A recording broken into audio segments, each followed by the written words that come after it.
وقت جب مجوسی روانہ ہو گئے تو دیکھو خدا کا ایک فرشتہ یوسف کے پاس آیا اور خواب میں اسے دکھائی دے کر کہا اٹھ بچے اور اس کی ماں کو ساتھ لے کر مصر کو بھاگ جا اور وہاں رہ جب تک کہ میں تجھے نہ کہوں، کیونکہ ایسا ہوگا کہ ہیرودیس بچے کو ڈھونڈے گا تاکہ اسے ہلاک کرے۔ تب یوسف اٹھ کر رات ہی کو بچے اور اس کی ماں کو ساتھ لے کر مصر کو روانہ ہو گیا اور ہیرودیس کے مرنے تک وہیں رہا، تاکہ جو خدا نے نبی کی معرفت کہا تھا پورا ہو کہ میں نے اپنے بیٹے کو مصر سے بلایا۔ جب ہیرودیس مر گیا تو دیکھو خدا کے ایک فرشتے نے مصر میں یوسف کو خواب میں دکھائی دے کر کہا اٹھ بچے اور اس کی ماں کو ساتھ لے کر اسرائیل کے ملک میں جا، کیونکہ جو بچے کی جان کے خواہاں تھے وہ مر گئے۔ تب وہ اٹھا اور بچے اور اس کی ماں کو ساتھ لے کر اسرائیل کے ملک میں آئے۔ مگر جب سنا کہ ارکلاؤس اپنے باپ ہیرودیس کی جگہ یہودیہ میں بادشاہی کرتا ہے تو وہاں جانے سے ڈرا اور خواب میں آگاہی پا کر جلیل کے علاقے کو روانہ ہو گیا اور ناصرت نامی ایک شہر میں جا بسا، تاکہ جو نبیوں کی معرفت کہا گیا تھا وہ پورا ہو کہ وہ ناصری کہلائے گا۔ انجیل مقدس کے وسیلے سے ہم سبوں کی خطائیں معاف کی جائیں۔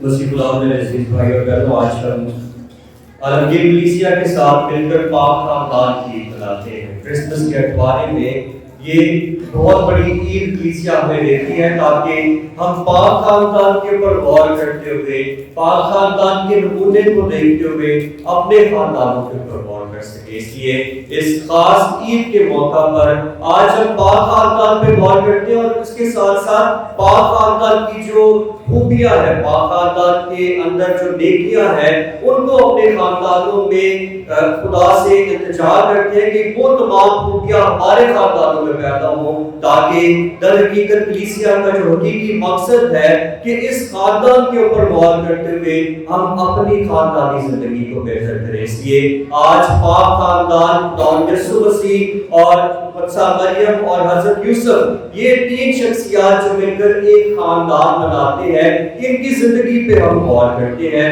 اور ان سے سیکھتے ہیں کہ کس طرح ہم نے اپنی خاندان کی زندگی گزارنی ہے، کس طرح ہم نے ایک خاندان ہونا ہے۔ اور ایک خاندان در حقیقت کیا ہے؟ ایک بدن کی طرح ہے۔ ایک خاندان جو ہے ایک ہے، اولاد، والدین، میاں بیوی، یہ الگ الگ نہیں ہے بلکہ ایک ہے۔ اور بائبل مقدس میں خاندان کے لیے ایک بہت بڑا جو نمونہ ہے وہ پاک تثلیث کا نمونہ ہے۔ پاک تثلیث میں ہم دیکھتے ہیں کہ ایک خدا میں تین شخص ہیں، خدا باپ، خدا بیٹا اور خدا روح القدس، اور یہ تینوں مل کے ایک خدا بنتے ہیں۔ یہ تینوں جدا جدا تو ہیں لیکن یہ تینوں ایک دوسرے سے الگ نہیں ہے، یہ تینوں اپنی مرضی سے نہیں کرتے کچھ، بلکہ یہ تینوں ایک ہیں اور ایک خدا بنتے ہیں۔ اسی طرح والدین، میاں بیوی جب اکٹھے آتے ہیں تو وہ ایک جسم بن جاتے ہیں۔ اس کے بعد جب وہ اولاد کی نعمت خدا سے پاتے ہیں تو وہ ایک کامل خاندان کی صورت میں ہمارے سامنے آتے ہیں، اور یہ جب جدا جدا ہے لیکن یہ مل کر ایک خاندان بنتے ہیں، ایک بدن بنتے ہیں، پاک تثلیث کی طرح۔ اس لیے پاک تثلیث کی جو محبت ہے وہ خاندانی زندگی کے لیے ایک نمونہ ہے کہ ہم نے اپنے خاندانوں میں پاک تثلیث کی محبت کو پیدا کرتا ہے۔ پاک تثلیث کی جو محبت ہے وہ جب ہمارے خاندانوں میں ہوگی تو ہم ایک ہوں گے۔ خاندان کا مقصد، حقیقی مطلب کیا ہے؟ ایک ہونا۔ میاں بیوی اور اولاد جو ہیں مل کے ایک بدن بنتے ہیں۔ آج جب ہم پاک خاندان کے اوپر غور کرتے ہیں تو آج اس خاندان کی صفات کے اوپر غور کریں گا کہ پاک خاندان کس طرح پاک خاندان بنتا ہے۔ اس میں تین جو شخصیات ہیں، مقدسہ مریم،